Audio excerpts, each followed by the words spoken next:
Sounds So, great. hi guys, welcome to the Creative Week of Sideshow, day 4. We have Antonietta Croft here. She is currently a producer at Vans and a working mom, a globe traveler, and she's really passionate about creating better representation for those who are underrepresented in creative fields and the film industry. Awesome. I'm gonna stop Thank you, sharing. everyone. Cool.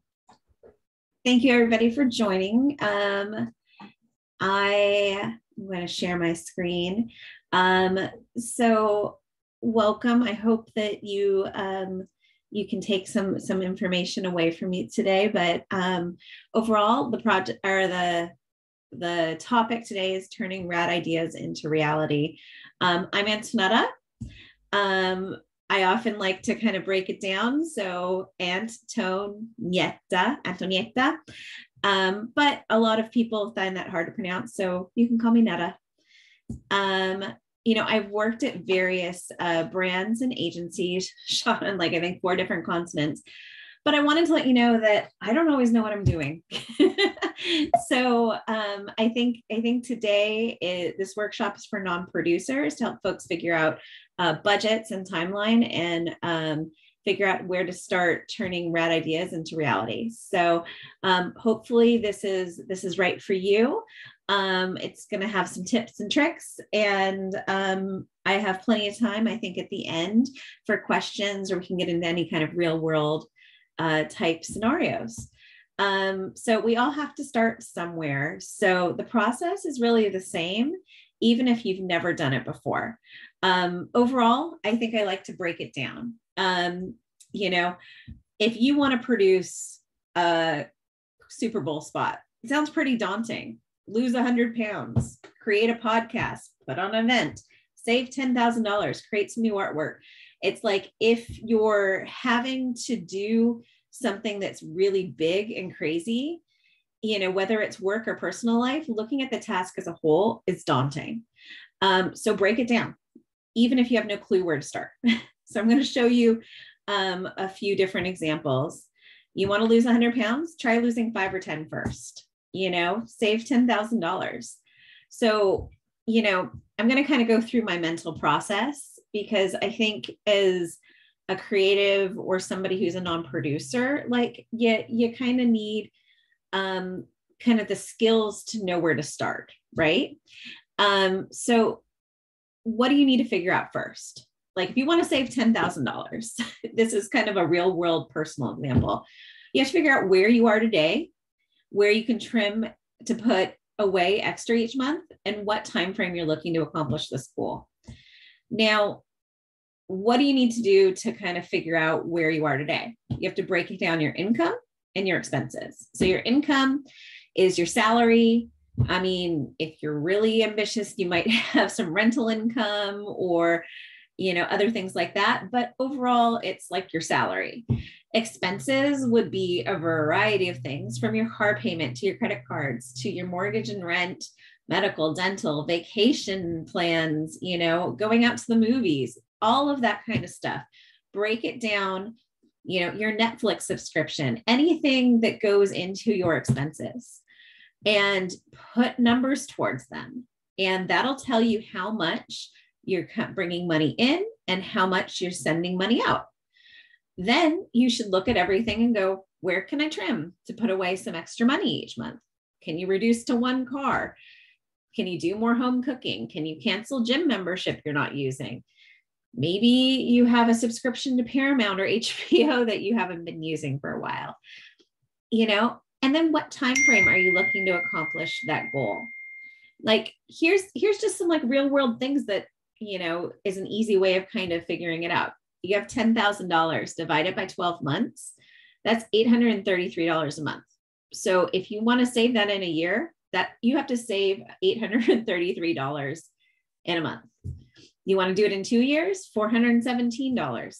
But you know what? If you break it down and say, you know what, I'm going to do this across 5 years, it's only $167 a month. That you can save $10,000. So that's pretty cool. But you know what? You just got the blueprint to save $10,000. I'm not saying you're going to do it, but it's kind of, this process is kind of across personal and across, work and other things. This is kind of a blueprint, and overall, don't be afraid to ask for help. I think for me, as getting started in the industry and stuff, I didn't always know how to produce every single type of thing I've had to produce. But there are experts, there's apps that, other things that specialize in this. Ask for an informational interview. Ask people for advice, for help, and they will help you. Here's another example: how to create a podcast. I'll tell you, I have not created one personally, but it's something that if I had to figure out how to do it right now, I would tell you it's the same process of going through and doing a home budget or a Super Bowl commercial. And it sounds kind of crazy because they're all so different, but if you break it down, it'll become a lot easier. Because I'm going to tell you right now, if you look at it as like creating a podcast, or a podcast series, that sounds very daunting. So what do you need to do? You need to figure out the steps that go into the podcast. I think if you look at this across all projects, whether it's video content, photo content, social content, radio spots, whatever, it's kind of like we all have our different processes. We have our concepting, we have our pre-production, we have our production, and we have our post-production, right? So then you kind of go through what are the different steps in each of these processes. So in concepting, if I had to figure out what goes into it, I'm like, well, you probably need somebody to write the podcast or concept it or something. And then you have to kind of ballpark a budget. And kind of like what I did with the, saving $10,000, you figure out what your rough budget is, what kind of things need to go into it. And then if they don't match up, you start to shave off things to kind of figure out how to make it work. Pre-production, you have bidding. So, the not fun stuff that producers usually handle, but studio, talent, music, all of that stuff. You have casting, you have talent that you have to kind of hire, booking studio time, talent time, contracts. There might be some things I'm not realizing or forgetting, but you know what? This is at least a starting point. Production, record the podcast, and then post-production, like audio and editing and mixing, music researching and licensing, and then distribution. Assign timeframes to each of the tasks. Like, are there key stakeholders who need to weigh in? Does your ECD need to weigh in, or is there like a client who needs like 5 business days or weird things like that? Will feedback approval be immediate or delayed? Some things can happen at the same time. So don't worry about if things overlap, because you know what? You can probably do bidding while somebody's finishing up revisions on concepting. And if you don't know, take your best guess, because you know what? At least putting some information in is better than just doing nothing. And always err on the side of more time versus less. So I'm going to tell you right now, and I think anybody who's been in the creative industry for a while will tell you that if something can go wrong, it will go wrong. And it's not so much about that it went wrong, it's how you deal with it. But you always need, it's like that time, money, quality equation. You need usually a bit more time to deal with something and kind of have a good quality product. So what are, for budget, as I started to talk about earlier, what are the key costs that kind of go into it? This is like, again, breaking it down. Well, what if I had to look at a podcast, there's probably talent. You probably have to pay the talent. I don't know what those costs would be, but I can lean on somebody who might know or use my experience in other areas and kind of do my best guess. Costs might depend on the usage or the level of talent. If you're planning on buying something out in perpetuity, it costs a lot more than if you were only going to air it for a few months. If you're working with like an A-level celebrity, it's a lot more money than if you are hiring somebody who's complete no name, or, who has, no following whatsoever. Casting, finding that talent. Do you need a casting agent, or are they your partner or friend or something? It depends, obviously, if this is your side gig. Studio time, ask a producer friend or other folks for the going rate. And, somebody might have a favor for you. Who knows? If this is your side hustle, you might ask for a few freebies here and there. But as you all know, in the creative industry, it's, you don't really love having to do work for free. So ideally, if you can try and find budget for things, it's obviously better for relationships and stuff. And don't forget to leave room for the unknowns. I know this is very, producery and stuff, but I'm trying to kind of make it so that, and if you have questions, don't hesitate to put them in the chat. I do have, like I said, plenty of room at the end. I would not say this is a full hour presentation. So,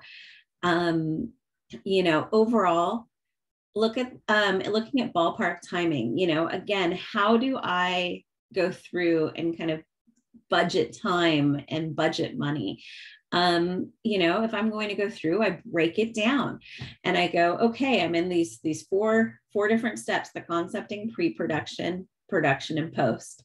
And if I took the areas I had planned earlier, I'm like, well, how long do you need for concepting? 2 to 3 weeks would kind of be, I think, a minimum. Creative teams tend to like more time than that, but overall, that's a good amount of time. You can ballpark the budget within there. It's always good to kind of check back and forth on the budget compared to the concept, because, if you want to work with like a very A-list celebrity and you have $2, it's probably not going to work, and so always kind of level setting where you are versus what you have. And pre-production, bidding, this always takes longer than you think it's going to. Because, you don't usually go with just the first bid that comes in. You might need to triple bid this. You might need to take a look at, multiple bids, maybe go, hey, can you bring this number down a little bit and stuff like that. I'd give it at least 2 weeks. Again, this can happen during some of the other stuff, but it does take time. Casting, from kind of sending out the calls to kind of getting talent back, a week, maybe a week and a half, depending on callbacks and stuff. Booking studio talent time, I mean, that's pretty much immediate. And then contracts, those tend to take a little longer than you think. So, recording the podcast, a day or two, depending. And then, audio mixing, music research, and then distribution. So I'm going to talk about distribution for a second. I think that's on my next page. I've never done distribution of a podcast before. So again, here's kind of what I would think. I'm like, okay, what kind of thing would I need to do? Like, as a producer, I'm like, I don't know what I'm doing. So I would kind of take a look at where I want to be, okay, there's different platforms. Apple, Spotify, and stuff like that. I'd research each of those and figure out what kind of rules and regulations they have. Does it take a certain amount of time to go live? Are there different content rules that I need to follow? Like, maybe they're like no foul language, or maybe you can't talk about a certain subject matter. This is all good things to know going into your production. And this technically would also apply for like broadcast or, like TV or radio or something like that. It's always good to know where you're going to be so you can plan around it. But, I would kind of research, and then at least how to get the content up once you produce it. You just got the blueprint to create a podcast. You'll learn as you go. Don't hesitate to call people. They're happy to offer their expertise.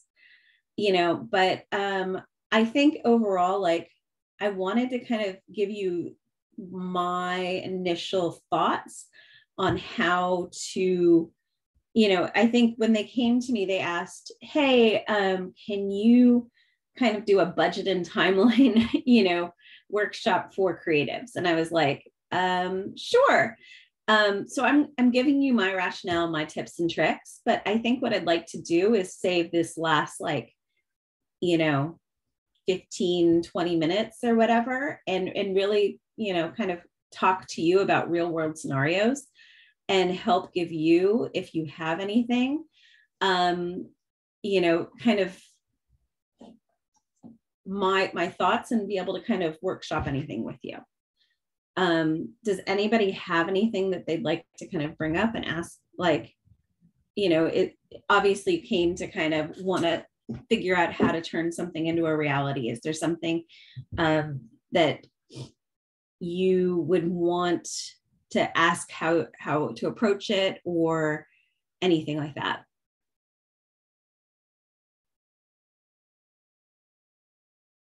You can feel free to put it in the chat or come off mute.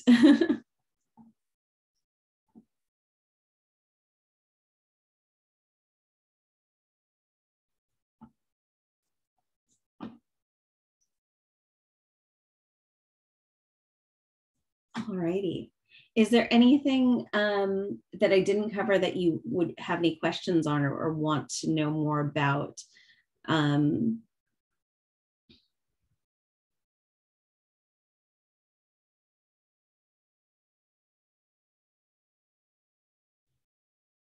Sukriti, is there anything that you feel that Jessica wanted me to cover that I didn't? No, I think it was pretty good, the timeline wise and everything. If you guys have any of your ideas that you're working on, some side hustle you're trying to pursue, maybe she can help you with them.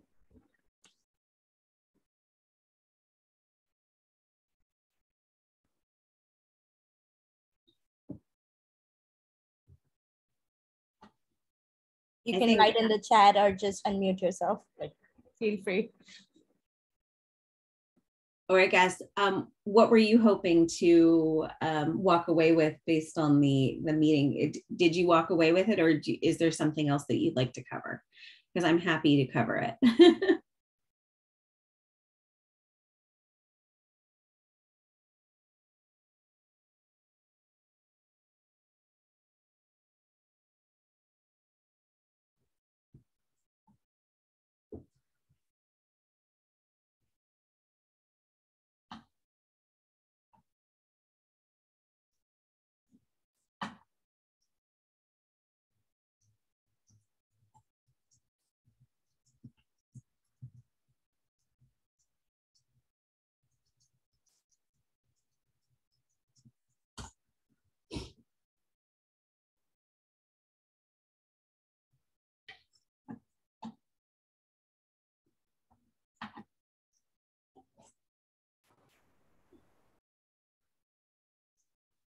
Thank you. Thank you, Alexandra.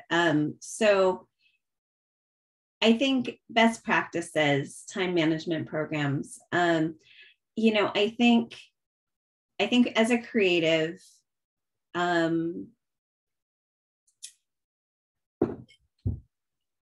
think it depends how organized you want to be, and how, and what your skills are. But I think that, for me, I use my calendar a lot. Don't hesitate to put in reminders for yourself. Where I can, I set up meetings, immediately in my calendar, or like, I think in terms of calendars, there's a couple different programs that, you can kind of use. One would be simply like Excel, and you can kind of download a kind of calendar template, and fill that in. So let me pull up this really quick. You could do something as simple as this to kind of lay it out, and you can kind of fill in your dates and stuff. And this would kind of be a very kind of quick thing. You can also, I think, some people like to use their their Mac calendar and stuff like that, and fill in dates and stuff there. I think lately I've been leaning towards Smartsheet, but that's really more of a producery thing. It's not as easy to look at in a calendar format. And for a creative team, I find calendars are more visually easy. But what Smartsheet does that's very nice is that if dates shift, you can very easily, repopulate and remove dates. And so that's kind of been a great thing. Google Drive is also very helpful. I think that in terms of best practices, again, I would say don't hesitate to ask people, set up informational interviews, lean on your network. Folks are very happy to offer information. Don't hesitate. I think for me, a lot of times I'm always afraid to ask. It's like, hey, my budget is really $5,000, but they're wanting, actually, I just had this situation this morning. I have a budget for like a day rate for like a DP photographer, probably like a day and a half, like $5,000. They were like, hey, so yeah, our budget's like $20,000. And I was like, I'm really more like $5,000. But in the scheme of things, I jumped on the phone with them and was able to kind of just walk them through what the project is, get them excited about the project. And I think they're going to make the budget work, or maybe with a little bit more money, but in the scheme of things, like not the $20,000 that they came back to me with. So in budgeting and negotiations and stuff like that, don't be afraid to ask, jump on the phone. I think that's a very good best practice, like where you're kind of like, sometimes it takes away I think we all rely on email so much. And sometimes that real person relationship is really the valuable thing there, especially when you're passionate about a creative idea, when it's your side hustle and stuff, people get them passionate and excited with you. And I think that really helps, especially if you need kind of more of like a pro bono thing or cost-effective type thing. What else? What didn't I cover?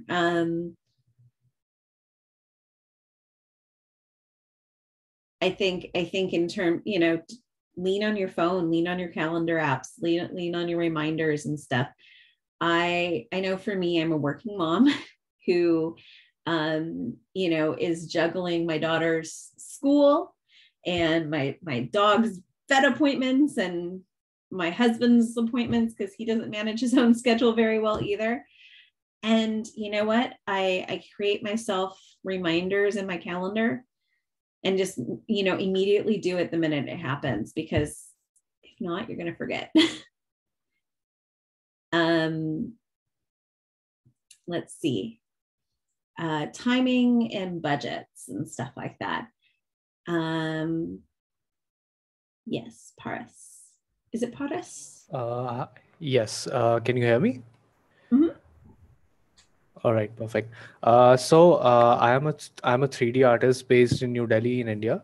So I had a question for you. That being, like I am a 3D artist who's at a very beginner stage. I've not really made a mark in the industry, but I have a lot of ideas that I want to bring to reality.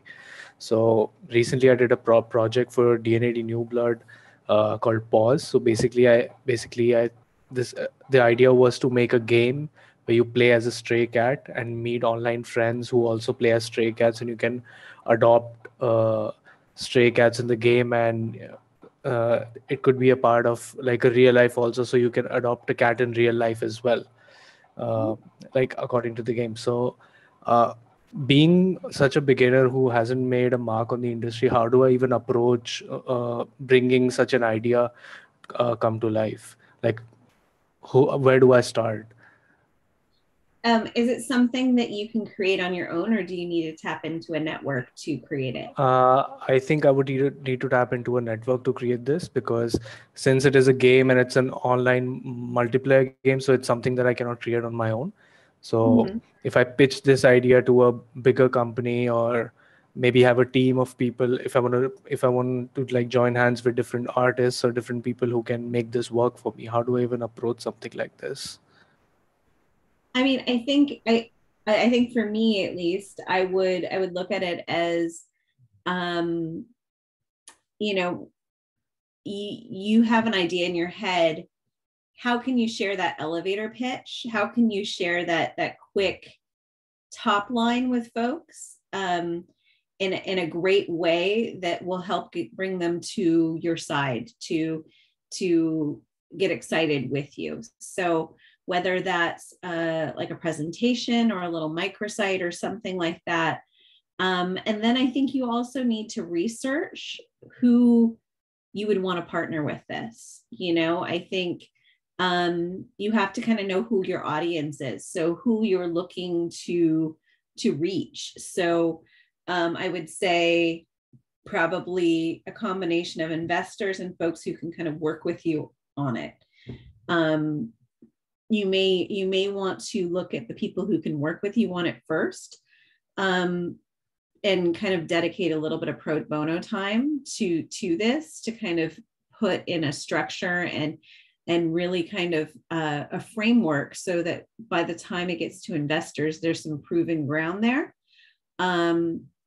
Because I think investors, you know, aren't, unless there's something innately tied into kind of like a brand or something, they likely will need some kind of development already happening and some proven ground.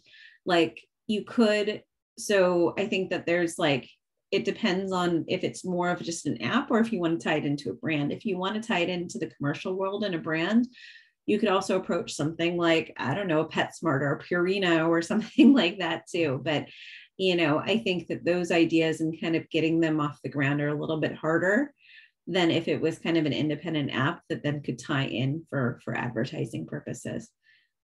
At least that would be my 2 cents. I hope I answered your question. Right.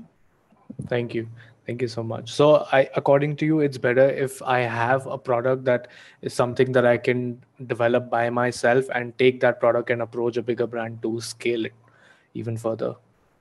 I would say so. I mean, you can gauge some general interest from the brands, but you know, I think that a lot of times they would probably want to come to the, like, have an idea and come to the table to developers to develop that specific thing versus the other way around, usually. So right. I would say it's probably more of an independent type app or something, but you know, I think again, kind of going back to the presentation and stuff, break it down into, like, you know, you have a big idea to develop an app, break it down into who you want to talk to, you know, what kind of things do you need in order to get it off the ground, and that is going to help tell you and dictate what needs to happen in order to kind of get it moving forward. And I think that's what I kind of did just now, was kind of like, well, if I was approaching this is kind of how I would tackle it, you know? Makes sense. Thank you so much. No worries. Are there any other real world examples that, you know, you'd want help with kind of breaking down at all, folks? Again, I may not know how to do it, but I can at least attempt to tackle it or help you tackle it.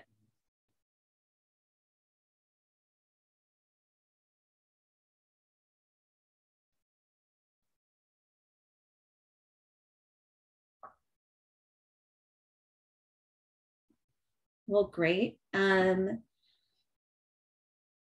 think if there aren't any other questions, I think we can go ahead and wrap up, and hopefully you walked away with a little bit of information to kind of help, you know, at least kick off your side hustle and side project in a more tangible way. Thank you, Antonietta. I guess, yeah, we can just wrap up now because I don't think there are more questions. Thank you for joining, everyone. Thank you. Bye.